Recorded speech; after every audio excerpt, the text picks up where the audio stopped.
നിങ്ങളെ SI അന്വേഷിച്ചു. അതിന് വന്ന് കയറുന്നതിന് മുമ്പ് ചെന്ന് തോന്നണോ? ആദ്യം ഒപ്പിടട്ടെ. Attendance register SIയുടെ മുറിയില്ല. ഞാൻ ഒപ്പിടുന്നതിന് മുമ്പ് താനെതിനത് അവിടെ കൊണ്ട് വെച്ചേ?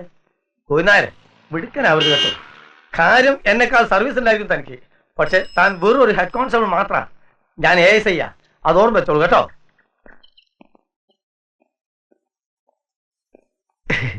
നമ്മളെ നജീബിന്റെ കെട്ടുകൾ അമ്മയും ബാപ്പയും വന്നിട്ടുണ്ടേ. കാരണങ്ങൾക്ക് ഒരു പഞ്ഞുമില്ലല്ലോ. ഒപ്പിട്ടോ. തന്നോടാ സേതുമാധവന്റെ കാര്യങ്ങൾ അന്വേഷിക്കാൻ പറഞ്ഞിട്ട് അന്വേഷിച്ചോ? അതിപ്പോ അന്വേഷിക്കാനൊന്നുമില്ല. എനിക്ക് നേരിട്ട് അറിയാവുന്ന ആളാ. എന്റെ കൂടെ ഈ സ്റ്റേഷനിൽ ജോലി ചെയ്തിരുന്ന അച്യുതൻ നായരുടെ മോന സേതുമാധവൻ. അച്യുതൻ നായർ 3 കൊല്ലം മുമ്പാ പെൻഷനായത്. സാർ അറിയില്ലോ, പോലീസുകാരൻ എന്ന് പറഞ്ഞാൽ മൂപ്പരാ പോലീസുകാരൻ. കീരിക്കാരൻ ജോസിനെ നേരിട്ട് നിന്നടിച്ചിട്ടുള്ള ഒരൊറ്റ പോലീസുകാരനേ ഉള്ളൂ, അത് അച്യുതൻ നായരാ. അച്ഛനെ തല്ലുന്നത് കണ്ട് സഹിക്കാൻ പറ്റാണ്ട് ഇടപെട്ടതാണ് ആ ചെക്കൻ. ഇതൊക്കെ ഞാൻ കേട്ടിട്ടുണ്ട്. സേതുമാധവന്റെ ഫാമിലി ഡീറ്റെയിൽസ് അല്ല എനിക്ക് അറിയേണ്ടത്. അയാൾ റിലീസ്ഡായി പുറത്തു വന്ന കീരിക്കാടൻ ജോസിന്റെ കുടുംബക്കാരും ആൾക്കാരും വല്ല പ്രശ്നം ഉണ്ടാക്കുന്ന അത്ര ചങ്കൂറ്റൊന്നും ഇപ്പൊ കീരിക്കാടന്മാർക്കില്ല സാറേ. ജോസ് പോയതോടെ പത്തിയതാണ്. പിന്നെ എന്റെ ഒരു ഒറ്റൻ ആന്റണി, അവൻ തലശ്ശേരി ഭാഗത്തെങ്ങാണ്ടായിരുന്നു. ഇപ്പൊ കണ്ണൂർ സെൻട്രൽ ജയിലില്ല. ഏതായാലും ഒന്ന് അന്വേഷിക്കേ. ഇനി ഈ സ്റ്റേഷൻ നിർത്തിക്കുള്ളിൽ പ്രശ്നങ്ങൾ ഉണ്ടാകാൻ പാടില്ല. എന്റെ നീ നിന്റെ കാശ് മേടിച്ചിട്ടുണ്ടെങ്കിൽ അത് നിങ്ങൾ തമ്മിൽ തീർത്തണം. എന്റെ കണക്കിൽ കേട്ടണ്ട. ഇത് നമ്മൾ തമ്മിലുള്ള ഇടപാടാ. ചേട്ടനും അനിയനൊക്കെ വീട്ടില്. അത് പള്ളി പറഞ്ഞാ മതി. എനിക്ക് എന്റെ കാശ് പലിശയടക്കം കിട്ടിയിരിക്കണം. അത് ഞാൻ മേടിക്കും. ഈരിക്കാരൻ ചാണ്ടിന്റെ മകൻ തോമസ് ആണെങ്കിൽ മേടിച്ചിരിക്കും. ഇങ്ങനെ 2 അനിയന്മാരുണ്ടായാൽ നശിക്കാൻ പിന്നൊന്നും വേണ്ട. എന്തു പറ്റി? എന്റെ അമീർ സാറേ, എനിക്ക് 2 അനിയന്മാർ എത്ര കിട്ടിയാലും തികയില്ല. കശാപ്പിന്റെ പെരുമാറ്റം മുഴുവൻ തണ്ണിക്ക. അവനത് പോരാ. ഇളയത്തിനുണ്ട് ജോയ്, ഒരു ഉത്തരവാദിത്വം ഇല്ല. കാള കളിച്ച് നടക്കുക. എല്ലായിടത്തും കൈയിട്ട് വാരുകയും ചെയ്യും. പിന്നെ ഒരുത്തും ജയിലിലായതുകൊണ്ട് അത്രേ ആശ്വാസം. അതിന് ജോസ് ഇഷ്ടം പോലെ ഉണ്ടാക്കിയിട്ടുണ്ടല്ലോ. ഉണ്ടാക്കിയിട്ട കാര്യമൊന്നും പറയണ്ട. കുടുംബത്തേക്ക് ഉണ്ടാക്കിയതിനേക്കാൾ പുറത്ത് വേറെ പലർക്കും ഉണ്ടാക്കി കൊടുത്തിട്ടുണ്ട്. എന്ന് വെച്ച് കുടുംബത്തേക്ക് ഉണ്ടാക്കിയതില്ലാണ്ടാവോ? ഒരു 5 കൊല്ലം കൂടി ജോസ് ജീവിച്ചിരുന്നെങ്കിൽ രാമപുരത്തിന്റെ ഒരു ഭാഗം കീരിക്കാടന്മാരുടെ കയ്യിലായനെ. ഉള്ളത് കൂടി ഇല്ലാണ്ടാക്കാനും ഈ 5 കൊല്ലം മതി. എന്ന് വെച്ചാ ഒരു കണക്കിന് ജോസ് മരിച്ചത് നന്നായി എന്നല്ല, അവൻ അത്രയേ ആയുസ് കൊടുത്തുള്ളൂ. ഞങ്ങൾക്ക് ഭാഗ്യവും ഇല്ല. പിന്നെ ഒരു കാര്യം അറിഞ്ഞു, സേതുമാധവൻ ഉടനെ റിലീസിംഗ് ഉണ്ടാവും. എന്ന്? ഈ മാസം ഉണ്ടാവും.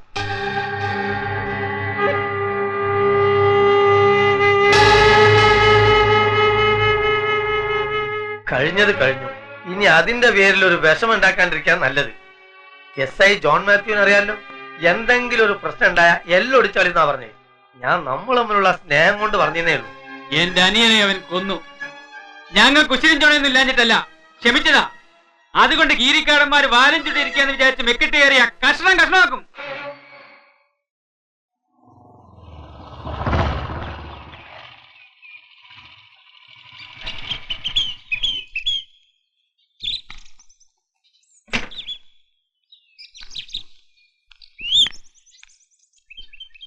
ചേട്ടൻ ഉമ്മറൂട്ടിയെ വിളിച്ചു വല്ലതും പറഞ്ഞു. വടക്കേപ്പുറത്തുനിന്ന് തേക്ക് മുറിച്ചു കൊണ്ടുവന്റെ കാശ് തരാൻ പറഞ്ഞു. അത് മാത്രമേ പറഞ്ഞുള്ളൂ? പിന്നെ കാശ് മുഴുവൻ കിട്ടണമെന്നും പറഞ്ഞു. തേക്കേ ഈ വീടിന്റെ വടക്കുറത്ത് വന്നതാ. ചേട്ടന്റെ ഭാര്യ വീട്ടിൽ നിന്ന് വെട്ടിക്കൊടുത്തന്നല്ലോ. ചോറിന്ന് വർത്തമാനം പറയാണ്ട് പോയി ചോറിനടാ. ചോറിന് വർത്തമാനം ചേട്ടൻ പറഞ്ഞാൽ ഞാനും പറയും. ചേട്ടൻ തന്നെ അയാളെ മുന്നിൽ കൊച്ചാക്കിയില്ലേ? എനിക്ക് അവകാശം ഉണ്ടായിട്ടാ ഞാൻ കാശ് വെട്ടിയത്. അങ്ങനെ മുഴുവൻ അങ്ങ് ഒതുക്കാന്ന് വിചാരിക്കണ്ട. ഈ പറമ്പിൽ നിന്ന് വെട്ടിയ തടിയാണെങ്കിൽ അതിലൊരു വീതം എനിക്കും കിട്ടണം. എന്റെ സന്നിച്ച ഇവിടെ ആരോടെ ഒരു വീതവും കിട്ടട്ട. അത് ചേട്ടത്തി പറഞ്ഞാ പോരാ, ചേട്ടൻ പറയട്ടെ. മതി പറഞ്ഞത്. നീ പോടിയ പറഞ്ഞ് സംസാരിക്കാനുള്ളത് സംസാരിക്കണം. എടാ, ഈ കുടുംബത്ത് എന്തെല്ലാം കാര്യങ്ങൾ ഉണ്ടെന്ന് നിനക്കറിയോ? ഒരു ദിവസം എത്ര പാത്രത്തിൽ വെച്ച് വിളമ്പണം. ജോസ് ചത്ത് തലയ്ക്കും മുകളിൽ നിൽക്കുക. അവന്റെ ഭാര്യയുടെയും കുട്ടികളുടെയും കാര്യങ്ങൾ നോക്കണം. നീയും നിന്റെ ഭാര്യയുണ്ട്, അപ്പനുണ്ട്, ജോയിച്ചനുണ്ട്. 10 പൈസ നീ തന്നുണ്ടോ? എല്ലാം ഞാൻ തന്നെയല്ലേ നോക്കണേ. ചേട്ടൻ എന്ത് നോക്കണമെന്നാ ഈ പറയണേ? ഒക്കെ ജോസേട്ടൻ ഉണ്ടാക്കിയ സ്വത്താ. ആരും അത്ര ത്യാഗം കഷ്ടപ്പാടൊന്നും സഹിക്കണ്ട. ഒന്ന് നിർത്താ പോയി പിച്ച കണക്ക്. അവകാശം ഒന്നും ആരും പറയണ്ട. ആർക്കും അങ്ങനെ അർഹതപ്പെട്ട മുതലൊന്നും അല്ല ഇത്. അർഹതപ്പെട്ട ഒരു അമ്മയും 2 മക്കൾ അകത്തിരിക്കുന്നുണ്ട്, അത് മറക്കണ്ട.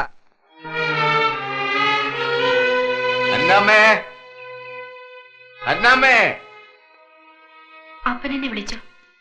എന്താടി അവിടെ തോമാച്ചനും സണ്ണിച്ചനും കൂടി? എനിക്കറിയാൻ വയ്യ എന്റെ അപ്പ.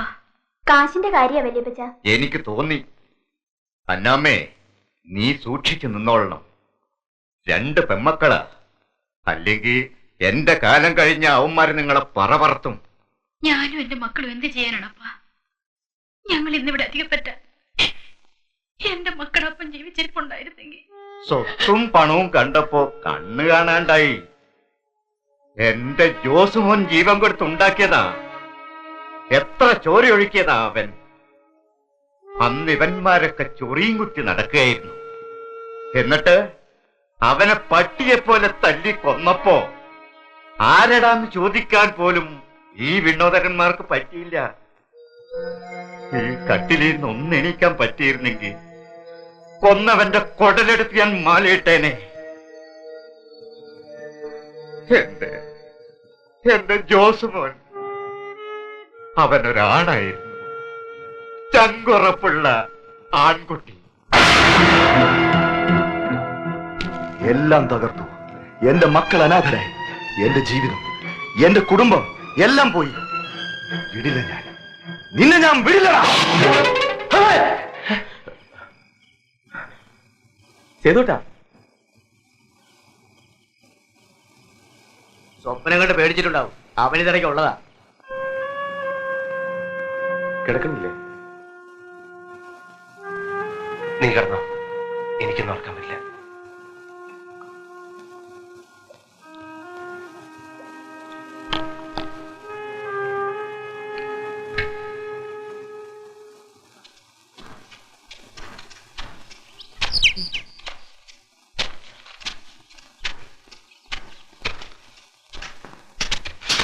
സേതുമാധവനെ ഉടനെ ഓഫീസിലേക്ക് കൊണ്ടുവരാൻ സൂപ്രണ്ട് പറഞ്ഞു. എന്താ? അയാളുടെ റിലീസിംഗ് ഓർഡർ എത്തിയിട്ടുണ്ട്. ഏതോ അവൻ തന്റെ റിലീസിംഗ് ഓർഡർ വന്നു.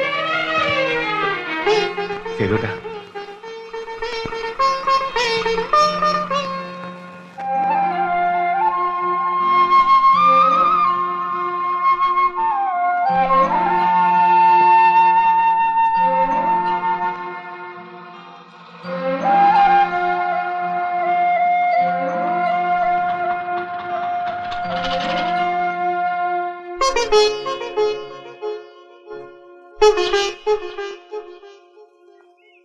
നീ എന്നാണ് വന്നത്? വരണ വഴിയാണ്. ആദ്യം നിന്നെ കാണാന്ന് വെച്ചു. മറ്റാരെയും കാണാൻ ധൈര്യമില്ല. ഒന്നറിയിച്ചെങ്കിൽ കൂട്ടിക്കൊണ്ടുവരാൻ ഞാൻ വരില്ലടാ. അറിയിക്കാൻ ഇതൊക്കെ എന്താ? കല്യാണത്തിനൊക്കെ ഉള്ള വിരുന്ന് നോക്കാണ്. നേരത്തെ നമ്മളെ അറിയിക്കൊന്നുമില്ല. ഇന്നാ ഓർഡർ വന്ന. നിന്റെ മോനെ? ആ, മോനറിയോ ഈ മാമനെ? അച്ഛൻ പറയാറില്ലേ, അച്ഛന്റെ ഏറ്റവും വലിയ കൂട്ടുകാരൻ സേതു. എന്താ മോന്റെ പേര്? നന്ദകുമാർ. ആ, മോൻ പോയി റേഷനും കൂട്ടാത്തിന് നല്ല മീൻ എന്തെങ്കിലും കിട്ടുമെങ്കിൽ മീനും മേടിച്ചിട്ട് വാ. അച്ഛൻ മാമനെയും കൂട്ടി വീട്ടിൽ പോവാ.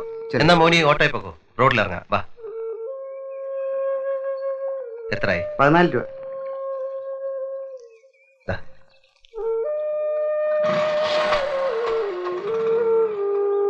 ഞാൻ നിന്നെ കണ്ടിട്ട് പോണെന്ന് കരുതിയാ വന്ന. പിന്നെ ഇന്നിനെ ഞാൻ വിടൂല. കണ്ടിട്ട് 3-4 വർഷമായില്ലടാ. ജയിലിൽ വന്ന വരണ്ടാന്ന് പറയും. കത്തയച്ചാ മറുപടി എഴുതൂല.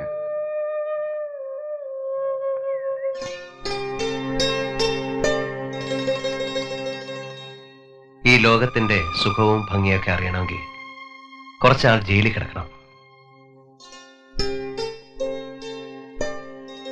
ഏതായാലും എനിക്ക് സന്തോഷമായി. ആദ്യം എന്നെ കാണാൻ വന്നല്ലോ നീ. റിലീസിംഗ് ഓർഡർ എത്തിയെന്നറിഞ്ഞപ്പോ ആ മതിൽക്കെട്ടിന്റെ ഉള്ളിൽ നിന്ന് എങ്ങനെയെങ്കിലും രക്ഷപ്പെടണമെന്നായിരുന്നു. പുറത്തിറങ്ങിയപ്പോഴാണ് ഇനി എങ്ങോട്ടെന്നുള്ള ആലോചന.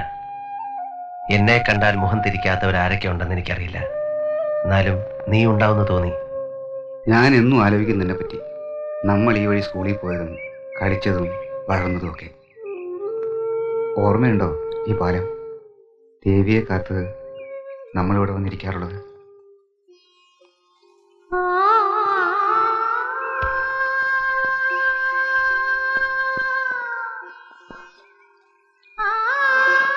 ദേവിയുടെ കാര്യം അറിഞ്ഞോലോ അല്ലേ? പറഞ്ഞു. കൃഷ്ണൻ മാമയുടെ ഒരു കത്തുണ്ടായിരുന്നു. തെറ്റും മാപ്പും ഒക്കെ പറഞ്ഞ് കരഞ്ഞോണ്ടൊരു കത്ത്. വിധിയെ ആർക്കും തടുക്കാൻ പറ്റില്ല എന്നേ. ഒരു കണക്കിന് ചത്തുപോകുന്നവരാ ഭാഗ്യവാന്മാര്. അതോടെ എല്ലാം കഴിയുമല്ലോ. ദേവിയെ കൊന്നതാന്നാ പറയണേ. അവളുടെ കെട്ടിയവനും വീട്ടുകാരും കൂടി. ആളുകൾക്ക് എന്താ പറയാൻ പാടില്ലാത്ത? അല്ലെങ്കിൽ മരിച്ചു 1 കൊല്ലം കഴിഞ്ഞതിന് മുമ്പ് അയാൾ വേറെ പെണ്ണ് കിട്ടുമോ? ഒരു പെൺകുട്ടിയുണ്ട്, അതിനെപ്പോലും അയാൾ തിരിഞ്ഞു നോക്കണില്ല. കുട്ടി അയാളുടെ അല്ലെന്നാ പറയണേ. നിന്നെയായിരുന്നു അയാൾക്ക് സംശയം. കൃഷ്ണമാമ എല്ലാം എഴുതിയിരുന്നു. അതും എന്റെ തെറ്റാണ്. എല്ലാരെയും നിഷേധിച്ച് വരാൻ അവൾ തയ്യാറായതാണ്. സ്വീകരിച്ചില്ല. അന്നതാണ് നല്ലതെന്ന് തോന്നി ഒഴിഞ്ഞു മാറി. ഇല്ലായിരുന്നെങ്കിൽ ഇന്നവൾ ജീവിച്ചിരിക്കെങ്കിലും ചെയ്തേനെ.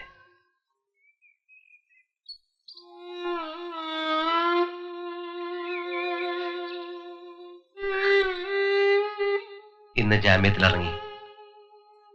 നിശ്ചയം കഴിഞ്ഞു. കരയരുത്. ഞാൻ സമ്മതിക്കില്ല. എന്നെ കൊണ്ടുപോകണം. ഈ നിമിഷം ഞാൻ വരാം.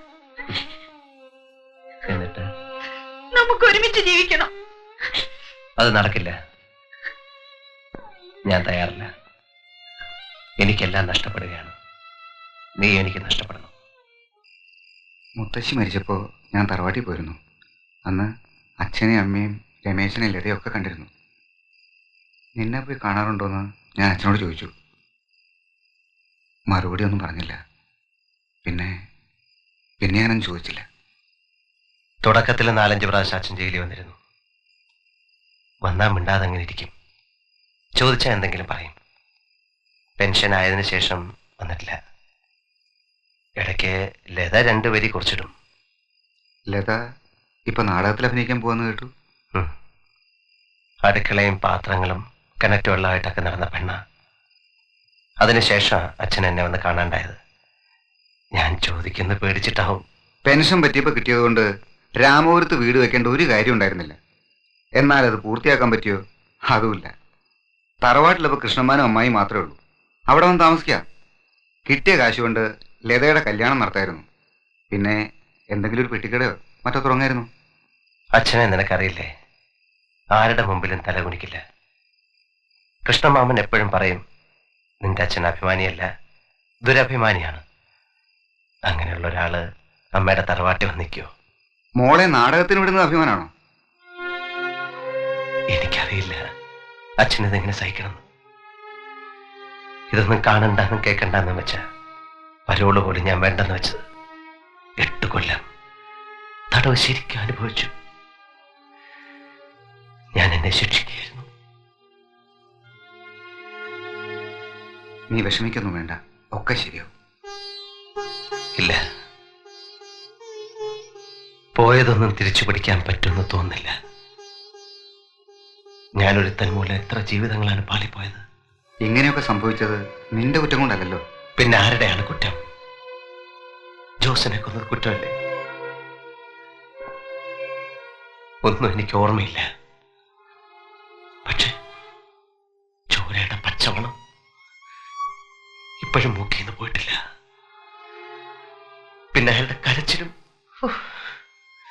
അയാൾക്കും ഇല്ലേ അച്ഛനും അമ്മയും ഭാര്യയും മക്കളും? ചില രാത്രിയിലെ സ്വപ്നത്തിൽ കാണായല്ലേ എന്റെ മുഖത്ത് കൈ ചൂണ്ടി പറയും, എന്റെ കുടുംബം തകർത്തു, എന്റെ കുട്ടികളെ അനാഥരാക്കി. ശരിയല്ലേ? എന്തൊക്കെ തകർത്തടാ ഞാൻ? ആരെയൊക്കെ തകർത്തു? എത്ര കുടുംബം?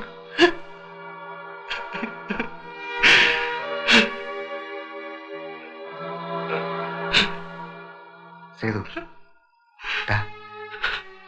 എന്താ ഇത്?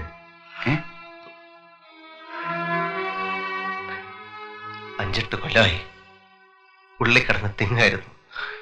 പറഞ്ഞു വന്ന പടക്കാൻ പറ്റിയില്ല. പോട്ടെ, സമയം എത്രയായി? നമുക്കെന്തേലും കഴിച്ചിട്ട് കിടക്കാം. ജയിലിൽ ഞങ്ങളുടെ അത്താഴം 5 മണിക്ക് തുടങ്ങും.